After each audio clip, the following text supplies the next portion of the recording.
돈키호테가 전하는 삶의 테크닉. 오늘은 시민들의 이야기에 항상 귀를 기울여 주시고 또 시민들을 위해 바쁘게 활동하고 계신 용인특례시 의회 기주옥 의원과 함께 이야기 나눠보겠습니다. 키워드 초대석. 자, 오늘은 우리 지역의 의원은 어떤 분인지 그리고 우리 지역 의원의 인생 이야기도 들어보면서 더 친밀해지는 시간, 지역 현안에 대해서도 살펴보는 시간입니다. 용인특례시의회 기주옥 의원 모셨습니다. 안녕하세요. 안녕하세요. 용인시의회 의원 기주옥입니다. 반갑습니다. 네, 반갑습니다.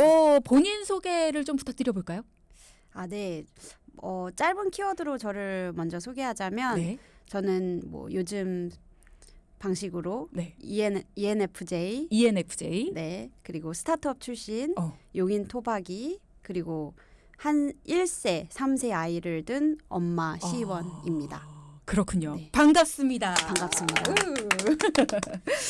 여러 가지 키워드로 또 저희 코너에 맞게 소개를 해주셨는데 하나하나 좀 들어보도록 하겠습니다. 굉장히 키워드로 들어보니까 평범한 우리 이웃 같고 그냥 우리 언니 같고 동생 같고 뭐 그렇습니다. ENFJ라고 하셨는데 굉장히 활발하신 의원님이시네요. 네, 맞습니다. 정의로운 뭐였더라? 활동가? 네, 맞아요. 그죠? 정의로운 활동가. 네, 맞습니다. 그리고 또 뭐 스타트업 출신 요 얘기는 좀 이따가 또 나눠보고 용인 토박이시군요. 네, 처인구에서 태어나서 네. 쭉 살아오시고 지금은 이제 기흥구로 이사를 해서 살고 있습니다. 그렇군요. 자, 일단은 계속 이야기를 나눠보다 보면 또 의원님의 매력에 푹 빠져볼 수 있을 것 같은데요. 저희가 또 키워드 초대석이라는 이름으로 함께하고 있으니까요. 키워드로 저희도 한번 이 코너를 진행해 보도록 하겠습니다. 네. 첫 번째 키워드, 시의원님이시잖아요. 나의 지난 2년. 자, 지난 2년 동안의 의정 활동에 대해서 먼저 여쭤보겠습니다. 초선 의원이셨고 네, 용인시 의회에서 유일하게 30대 여성 의원이셨잖아요. 네, 맞습니다. 지난 2년 어떠셨습니까? 개인적으로 너무 많은 변화가 있었던 지난 2년입니다. 네. 평범한 직장인이었어요. 말씀하신 대로 평범한 사람이었는데 시의원이 어느 순간 돼서 친구들이 많이 놀랐어요. 주변 사람들이 많이 놀랐고 네네. 시의원이 돼서 이제 민의를 전달하고 시와 함께 이제 정책을 만들어 나가고 또 견제하는 역할을 하고 직장 생활을 할 때도 나름 역동적인 삶을 살았다고 생각을 했는데 시의원이 되고 나서는 훨씬 더 넓은 세계를 경험하고 날마다 또 새로운 사람들을 만나고 새로운 것을 알아가고 그렇게 바쁜 2년을 보냈고요. 또 개인적으로는 제가 선거 운동을 처음에 할 때 제 아이가 100일도 안 됐었을 거예요. 100일도 안 된 상태에서 선거 운동을 시작했고 근데 지금은 그 아이가 3살이 그러네요. 돼서 이제 말도 잘하고 또 그 사이에 임신을 하고 출산을 했어요. 네네. 그래서 지금 또 100일 정도 된 아이가 있습니다. 네. 그래서 안팎으로 좀 바쁜 2년을 보냈습니다. 네. 거의 선물 같은 아이들과 함께한 2년의 세월이었는데 그래서 그런가 아이들과 관련된 또 이야기들을 많이 용인이 아이를 키우기 좋은 도시가 돼야 된다 이런 의견들을 많이 내신 2년이지 않았나라는 생각이 또 들어요. 네, 맞습니다. 네. 개인적으로 당연히 제가 가장 공감할 수 있는 부분이고 제가 요즘 결혼을 하고 출산을 하고 아이를 키우는 엄마들과 긴밀하게 소통할 수 있는 당사자이기 때문이기도 하고요. 또 시의회 구성이 아무래도 아직까지는 지역사회 활동을 하시는 조금 나이가 있으신 분들을 대표하시는 분들 그런 목소리를 전달하시는 분들 위주로 구성이 되어 있다 보니 조금 더 제가 청년과 그런 20, 30대 여성의 목소리를 대변해야 된다는 사명감, 일종의 사명감으로 일을 하고 있고요. 네, 또 우리 국가적으로 봤을 때도 저출산이라는 그렇죠, 게 맞아요. 워낙에 큰 이슈고 우리가 다음 세대를 생각했을 때도 저출산 문제는 어떻게든 우리가 이거는 태클을 걸어야 되는 이슈이기 때문에 맞습니다. 네, 네. 그 부분에 저는 조금 더 집중을 하고 있습니다. 거기에 또 큰 역할을 해주셨네요. 2년 사이에. 아직 많이 부족합니다. 100일 된 아이를 데리고 선거운동을 하시기가 쉽지 않으셨을 것 같은데 그 당시에. 네, 네. 뭐 지금은 사실 아기가 100일 이제 막 지났는데 그냥 아침에 이제 집에 두고 나올 때 전혀 뭐 죄책감이나 뭐 당연히 좀 미안한 마음은 있는데 마음이 막 어렵진 않아요. 네. 근데 그때는 초산이었고 그렇죠. 첫째였고 그렇죠.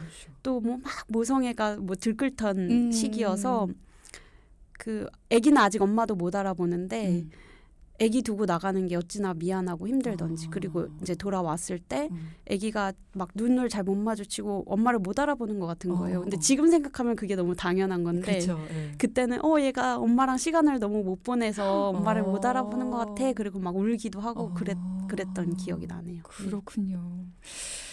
2년 동안에 정말 많은, 그러니까 뭐 일도 많이 있었지만 감정의 변화도 참 많으셨을 것 같다라는 생각이 듭니다. 엄마로서도 그렇고 또 시의원으로서도 그렇고 그 이야기들을 나눠보려면 30분이 참 짧을 것 같다는 생각이 듭니다. 자, 그러면 의정 활동을 하시면서 나 그래도 이런 많은 일이 있었지만 시의원을 하기 참 잘했다 싶은 순간도 있으셨을 것 같아요. 네. 일단 먼저 말씀드리고 싶은 거는 저는 매일 그런 생각이 들어요. 왜냐하면 시의원 아까 제 소개를 하면서도 말씀을 드렸지만 다양한 경험을 하는 걸 워낙 좋아하는데 이 일을 하면서 워낙에 다양한 사람들을 만나고 다양한 일에 접하고 공부할 수 있고 또 그런 거에 있어서 이제 같이 또 액션을 취하면서 해결해 나가는 방법을 찾을 수 있고 이거를 매일매일 할 수 있다는 게 너무 감사한 것 같고요. 뭐 이제 뭐 특정 일을 말씀을 드리자면 저는 뭐 아무래도 뭐 다른 일보다는 아무래도 엄마로서 이제 아이들과 관련된 일들에 더 집중을 하고 있고 그런 일들을 해결했을 때 더 아무래도 보람이 큰 것 같아요. 네. 뭐 어린이집 작게는 어린이집 가는 길이 너무 울퉁불퉁해서 애들이 많이 넘어져요. 길 좀 다시 포장해줬으면 좋겠어요. 이런 작은 민원부터 뭐 아무래도 이거는 전국적으로 우리 그 소아 응급 의료 시스템에 대한 부분들이 계속 문제가 되고 있잖아요. 그런 부분에 있어서 뭐 응급 의료 시스템 자체는 사실은 국가적인 문제라서 지방 의원인 제가 할 수 있는 일은 많지 않더라고요. 다만 우리 동네, 우리 지역에 뭐 달빛 어린이 병원이랄지 공공 심야 어린이 병원이 확충되는 부분에 있어서는 신경을 굉장히 많이 썼고요. 작년에 그래서 우리 시에 몇 년 동안 달빛 어린이 병원이 없었는데 새로 지정이 됐어요. 그리고 우리 용인시가 굉장히 커요. 지역이 넓은데 이제 뭐 공공 심야 약국 같은 경우에도 처인구가 굉장히 땅이 제일 크고 어떻게 보면 제일 그 뭐랄까 사각지대에 있는 지역인데 의료 사각지대 공공 심야 약국이라도 그럼 우리가 확충을 하자. 지금 한 군데도 없거든요. 처인구에는. 그래서 내년부터는 2군데 더 이제 생길 예정이에요. 이런 부분들도 같이 부서랑 더 이제 얘기를 계속 하고 도에도 계속 요청을 해서 이런 부분에 더 시민들이 편의를 볼 수 있는 데 도움이 된 것 같아서 네, 개인적으로 굉장히 보람을 느끼고 있습니다. 용인이 굉장히 크고 또 많은 분들이 살고 계시지만 사실 부족한 인프라들이 많이 있고 그리고 그런 부족함을 실제로 느끼지만 그런 분들의 목소리가 잘 반영이 되지 않는 걸 보면서 좀 많은 안타까움을 느꼈고 그걸 내가 또 대신해서 말하고 목소리를 높여줄 수 있고 그런 부분에 정말 많은 보람을 느끼신 것 같아요. 맞습니다. 네. 지금 현재 상임위가 문화복지위원회이시잖아요. 네, 맞습니다. 그래서 선택하신 것도 있으실 것 같아요. 네, 맞아요. 아까도 말씀드렸던 그런 저출산 이슈랄지 그리고 뭐 어쨌든 엄마로서 아이를 키우는 세대로서 아이가 자라기 좋은 도시가 용인시가 아이가 자라기 좋은 도시가 되는데 보탬이 되고 싶은 마음이 컸습니다. 그렇군요. 네. 네. 자, 그러면 두 번째 키워드에 대해서도 이야기를 나눠보도록 하겠습니다. 두 번째 키워드 스타트업. 의원님께서 본인을 소개해 주실 때도 나왔던 키워드예요. 스타트업. 시의원으로 활동하시기 전에 데이터를 다루는 스타트업 기업에서 일을 하셨다고 하던데 구체적으로 어떤 일 하신 거예요? 제가 스타트업에 일단은 제가 일했던 스타트업은 인공지능 마케팅 플랫폼을 만드는 오. 회사였어요. 그래서 플랫폼을 만들어 놓고 네. 거기 이제 마케팅이 필요한 소상공인들이 이제 그 플랫폼을 이용해서 조금 더 편하게 알기 쉽게 네. 뭐 본인의 회사를 알릴 수 있게끔 뭐 페이스북이랄지 인스타그램이랄지 유튜브랄지 구글이랄지 다양한 플랫폼을 믹스해서 최적의 성과를 낼 수 있게끔 해주는 그런 플랫폼을 구축하고 서비스하는 회사였고요. 네. 저는 워낙에 초창기에 들어간 멤버였기 때문에 처음에는 이 일 저 일 다 했어요. 뭐 요즘 말로 뭐 프로젝트 매니저 겸 PM 겸 뭐 그리고 CS 이제 고객 상담 서비스 그리고 기획 뭐 모든 업무를 다 해야 됐던 상황이었고요. 그렇죠. 스타트업이 그렇죠. 네, 네. 그래서 뭐 전문가보다는 제네럴리스트라고 할 수 있죠. 저는. 그래서 그 일을 다 맡아서 하다가 이제 회사 규모가 어느 정도 운이 좋게도 이제 투자를 잘 받고 회사가 저는 뭐 제가 갔을 때 저는 이제 개발자들을 빼고 비즈니스 팀에서는 두 번째 멤버였는데 나중에는 뭐 한 50명, 60명 규모의 회사로 성장을 할 수 있었고 저는 이제 그 비즈니스 본부에서 본부장 역할을 하면서 계속 이제 뭐 하나의 업무에 집중하기보다는 전체적으로 네, 매니지를 하는 그런 입장에서 일을 했습니다. 몇 년 동안 그 스타트업에서 일을 저 횟수로는 4년이고요. 만으로 치면 3년 조금 넘게 일했을 거예요. 그 짧은 시기에 회사는 이제 폭발적으로 성장을 한 거죠. 그렇군요. 근데 듣기로는 첫날부터 퇴사를 생각하셨다고 들었어요. 이 방송을 전 직장 동료나 네, 조용히 말할게요. 네, 대표님이 안 들었으면 좋겠는데 제가 첫 직장이 뭐, 워낙에 대학원에서 이제 연구원으로 있다가 첫 직장은 프랑스계 외국계 기업이었어요. 프랑스 외국계 기업이었고 외국계 기업은 보통 이제 워라벨이 좋기로 그렇죠, 맞아요. 이제 알려져 있잖아요. 그 기업도 마찬가지였고 퇴근 6시 땡 하면 퇴근했는데 연락하는 게 어디 있어? 그럼요. 그죠? 그리고 뭐 사생활 보호해 주죠. 뭐 워크숍 같은 거 당연히 평일에 가야 되는 거고. 그렇죠. 그런 이제 회사에서 다니다가 스타트업에 왔는데 첫날인데 집에 안 보내줘. 그리고 우리 좀 환영하는 회식을 하겠다고 하는데 막 너무 뭐랄까 군대식 문화인 거예요. 저는 지원을 할 때 여기가 저기 대표들이 프랑스인들이고 거기도 대표들이 프랑스인이고 외국 사람도 많고 그런 워라벨 좋고 뭐 이런 거 보고선 저는 사실 들어간 것도 있거든요. 그런데 막 첫날부터 고깃집 가서 회식을 하면서 막 왜 우리가 그 베타 서비스가 아직 론칭 전이었는데 왜 아직도 안 되고 있는 거야? 막 갑자기 대표가 젊은 저랑 동갑이었어요. 네.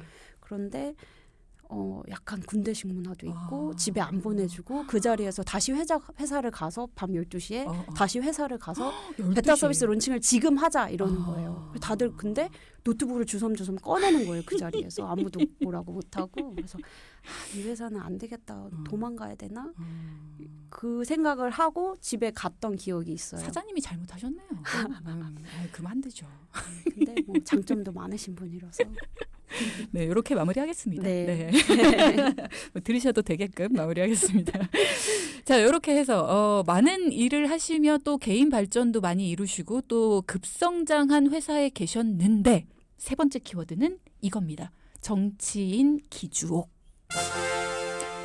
정치에 입문을 하셨어요? 특별한 계기가 있었을까요? 정치를 제가 전공을 하긴 했어요. 정치 전공을 했고 대학에서 정치외교학을 전공했고 이제 대학원에서는 유럽 정치를 전공을 했어요. 근데 이제 이후에 이제 직장 생활을 하면서 정치를 업으로 삼을 생각은 크게 못했는데 우리 이제 지방선거를 앞두고 당시에 이제 이준석 당대표였어요. 저희 당의 경우에는 그때 이제 젊은 친구들 청년 인재 영입 으로 이제 많은 키워드가 그랬죠, 네, 열을 올리고 있었고 그 이제 저는 사실 기회가 좋았죠. 지역에서 오랫동안 이 일을 하기 위해서 이제 하시는 분들도 많은데 저는 사회생활 하다가 운 좋게 이제 뭐 프로필도 이제 잘 맞았고 기회도 잘 맞았고 인연도 있었다 보니 기회가 주어졌고 저는 이제 저도 이제 적극 어필을 했죠. 그래서 이제 기회가 찾아왔고 네. 그렇게 해서 저는 시작을 하게 된 케이스예요. 당시에 아무래도 또 저는 결혼을 한 상태에서 임신 중이었어요. 임신 중이었는데 아시다시피 스타트업의 업무는 워낙에 강도가 높았기 때문에 그리고 성과를 내야 되는 자리였기 그렇죠. 때문에 제가 출산 후에 이거를 쫓아갈 자신이 없더라고요. 그래서 그냥 그래 박수 칠 때 여기는 이제 떠나고 정리하고 새로운 일을 좀 해보면 좋겠다는 생각이 들었습니다. 워낙에 정치에 관심이 있으시기도 했고 또 정치를 전공하시기도 했으니까요. 네. 그리고 또 그 당시에 용인에서 계속 살아오시면서 많은 뭐 문제점이랄까 나아졌으면 좋겠다라는 바람 이런 것들도 있으셨기 때문에 내 손으로 한번 네, 맞습니다. 예, 그런 바람들도 있으셨을 네, 것 같아요. 그럼요. 예, 예. 자, 그런 이야기들도 조금 해보겠습니다. 어떤 점들이 좀 부족하다라는 생각을 하셨을까요? 일단 마지막에 하셨던 일이 그 스타트업에서 네. 하셨던 디지털, 인공지능 네. 이쪽이기 때문에 그 부분과 관련해서도 용인시에서 이런 관련된 쪽이 좀 발전했으면 좋겠다라는 바람이 있으셨을 것 같은데요. 네, 맞습니다. 크게 두 가지로 저는 처음에 시차가 굉장히 컸어요. 그 스타트업 작은 리인한 조직에서 빠르게 일하는 문화에 있다가 이 거대 행정 기관에 와서 이 일을 접하다 보니 그 격차가 너무 크더라고요. 뭐 문화도 그렇고 일하는 방식에서도 그렇고 저는 두 가지로 그거를 말씀드릴 수 있을 것 같은데 처음에 지금도 그 부분에 있어서는 계속 관심을 갖고 있고 첫 번째는 홍보 방식, 홍보하는 그 채널이랄지 방식에 있어서 요즘 사람들은 누가 시청에 그 홈페이지 들어가서 뭐 소식 듣고 뭐 SNS를 팔로우 한다고는 하지만 그거 시에 그 우리 SNS 그렇죠. 채널 팔로우한 사람 많이 없거든요. 시 전체 인구로 봤을 때는. 사실 홍보에 있어서 조금 더 적극적일 필요가 있고 젊은 사람들한테 다가서기 위해서는 젊은 사람들이 쓰는 채널을 통해서 맞아요. 홍보할 필요가 네네. 있습니다. 근데 아직까지도 시의 홍보 방식은 그런 전통적인 인쇄물과 그리고 뭐 기껏해야 문자, 뭐 알림톡 서비스 이거는 이제 근데 가입된 사람들을 대상으로만 하고 있는 그렇죠. 거라서 네. 현수막이나 그래서 이런 부분에 있어서 좀 더 민간 기업처럼 우리가 홍보를 할 필요가 있고 또 많은 시민분들이 나 몰랐어. 이런 거 있는지 몰랐어. 이렇게 지적은 많이 하셔요. 근데 그런 분들에게 다가서기 위해서는 좀 더 적극적으로 민간 기업들이 하듯이 유료 광고도 하고 타겟 광고도 하고 해야 될 필요가 있다는 점을 계속 말을 하고 있습니다. 네. 그런 부분들이 조금 더 오픈이 돼야 될 것 같고요. 두 그렇죠, 번째로는 맞습니다. 네. 데이터 기반으로 일을 해야 되는데 이런 부분에 있어서도 저는 조금 아쉬움이 남아요. 스타트업에 있을 때는 뭐 그런 우리가 서비스를 론칭하기 전에 뭐 시장 조사를 하고 고객 선호 조사를 할지 모든 그런 이용자 패턴을 분석을 하고 들어와서 어떤 서비스를 이용하고 뭐를 클릭하고 뭐 이런 부분에 있어서 굉장히 자세히 집요하게 조사를 하고 거기서 유의미한 결과를 도출하기 위해서 노력을 굉장히 많이 했어요. 네. 어떻게 보면 정책도 하나의 서비스잖아요. 그럼요. 행정도 서비스고. 그럼요. 근데 그런 부분에 있어서 고객 피드백을 분석을 한달지 뭐 애초에 시장 조사라고 할 수 있죠. 그런 우리가 뭐 어떤 정책이 정말 필요한지 그런 거에 있어서 조사를 한달지 그리고 뭐 반응을 파악한달지 그리고 이미 시가 가지고 있는 자료를 통해서 우리가 어떤 유의미한 정책을 하는 데 있어서 유의미한 기반 근거를 우리가 가져올 수 있을까, 유출할 수 있을까 이런 거에 대한 고민이 너무 부족하더라고요. 네. 그래서 데이터 기반 행정을 해야 되는데 이런 부분에 있어서 조금 부족함이 있다는 생각이 들어요. 끝나고 의원님 저희랑도 홍보 방안에 대해서 동기호텔 홍보 방안에 대해서도 좀 얘기를 하고 가실까요? 저희도 많은 생각을 하게 하네요. 관심을 갖고 다가오시는 분들은 사실 어떻게든 다가오시거든요. 네. 우리가 먼저 다가가는 방법에 대해서를 많이 고민해야 되겠다라는 맞습니다. 생각을 시에서도 좀 많이 했으면 좋겠다라는 생각을 저희도 늘 했거든요. 네. 그렇습니다. 많은 생각이 드네요, 그죠? 피디님? 네. 자, 이 이야기 가슴을 좀 많이 울리게 하고요. 다섯 번째 키워드에 대해서도 이야기를 나눠볼까요? 다섯 번째 키워드 용인의 변화 꿈. 의원님이 발의하신 조례에 대한 이야기입니다. 의원님이 이거는 용인시에 필요하다라고 생각해서 용인시에 적용하는 법 이게 바로 조례인 건데 네. 난임에 대한 이야기를 조례로 발의를 하셨어요. 네. 실제로 부부들의 경제적 부담을 덜어주기 위한 난임 극복 지원 조례를 발의하셔서 본회의를 통과했는데 이 내용을 좀 자세히 들어볼까요? 네, 아무래도 우리가 초저출산 시대죠. 초저출산 시대고 그 다음 세대를 생각하면 굉장히 사실 암울합니다. 우리 자녀들이 짊어져야 될 그 무게를 생각하면.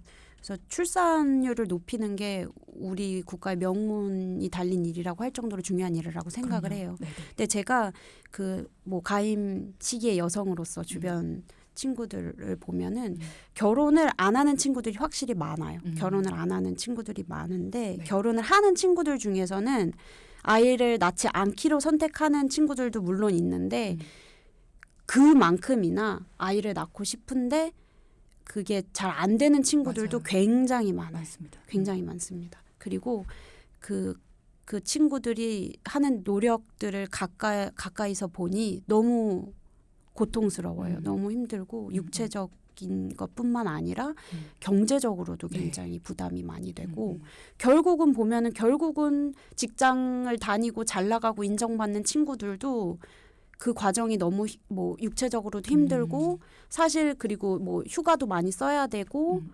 정신적으로도 힘드니까 결국은 퇴사를 하게 되더라고요. 또 워낙에 심신의 안정도 중요하니까요. 그렇죠. 네. 그렇게 되면 이제 또 경제적으로 더 어려워지는 거예요. 둘이 벌던 걸 혼자 그렇죠. 벌어야 일을 되는데 못하니까. 비용은 계속 나가고. 그런 점에 있어서 우리가 제도적으로 해줄 수 있는 게 뭔가 결국은 경제적인 그 부담만큼 우리가 덜어줘야 되지 않을까.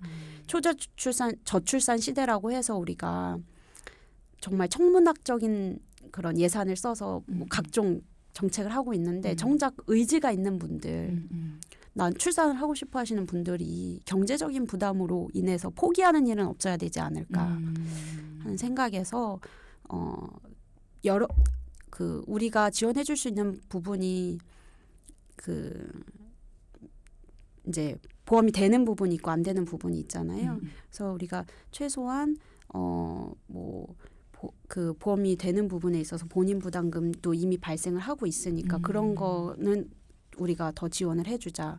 그리고 추가적으로 뭐 횟수 제한이랄지 뭐 이런 것도 우리가 두지 않아야 되지 않을까 뭐 이런 생각에서 조금 더 폭넓은 지원을 할 수 있도록 지원 조례를 발의했습니다. 네. 그러면 이제 본회의를 통과를 했다라고 하면은 이제 시행이 용인시에선 되는 건가요?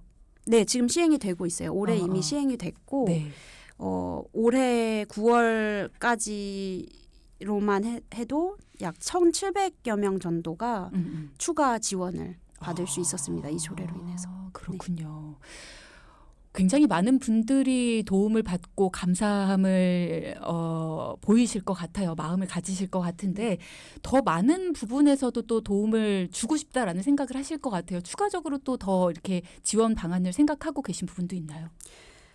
이게 지금 일단은 저도 그게 뭐 맘카페 같은 데 보면은 그 난임으로 이제 난임 겪고 계신 분들 이렇게 하는 거면 용인시는 이런 지원도 돼요 이러면 맞아요, 저도 맞아요. 괜히 뿌듯하더라고요. 그렇죠. 네.